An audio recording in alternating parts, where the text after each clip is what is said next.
c'est les Romains.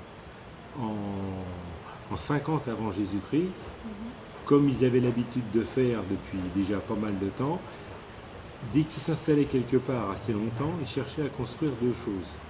Donc, les arènes de Lutèce, pour pouvoir faire des jeux, les jeux du cirque, plus des pièces de théâtre.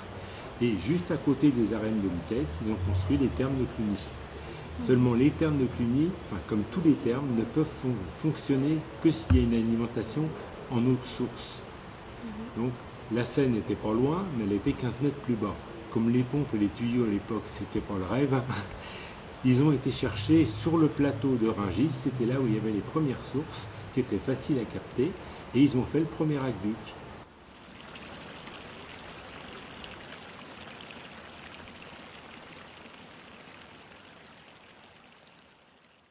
C'est Henri IV. En 1610, il s'est dit il faut absolument que l'on fasse paver les rues.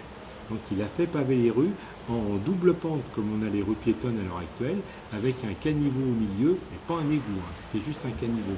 Alors il ne faut pas oublier que jusqu'à Henri IV, quand on avait fait ses besoins dans un seau, on ouvrait royalement la fenêtre et on balançait. Donc vous voyez un peu le... Alors le fait d'avoir pavé, c'était bien, parce que quand il pleuvait, ça nettoyait un peu plus. Et c'est pour ça d'où est venue l'expression « vaut mieux habiter le haut du pavé ».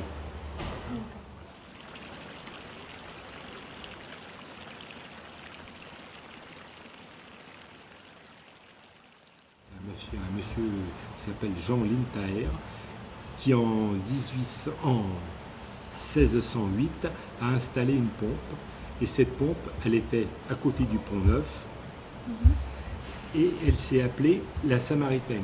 Comme on était en pleine guerre de religion, on voulait l'appeler la Bonne Samaritaine, ça s'est limité à la Samaritaine. Et 300 ans après, il s'est construit un bâtiment en face, qui est devenu le bâtiment, le magasin La Samaritaine.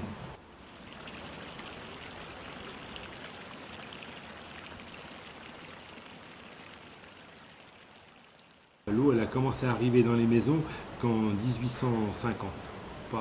Il y a les frères Perrier qui sont arrivés, les fameux frères Perrier qui sont des mécaniciens à la base, qui ont acheté une machine à vapeur aux Anglais, une machine de Watt, plus une pompe, et qui l'ont installée à la hauteur de Notre-Dame.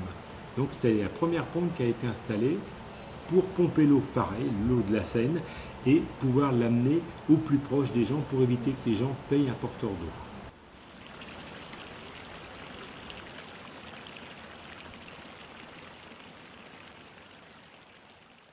Haussmann s'est fait aider par un ingénieur sorti des ponts et chaussées, M. Belgrand, qui lui a dit la première chose à faire, puisqu'on rase tout, c'est de creuser des grands égouts.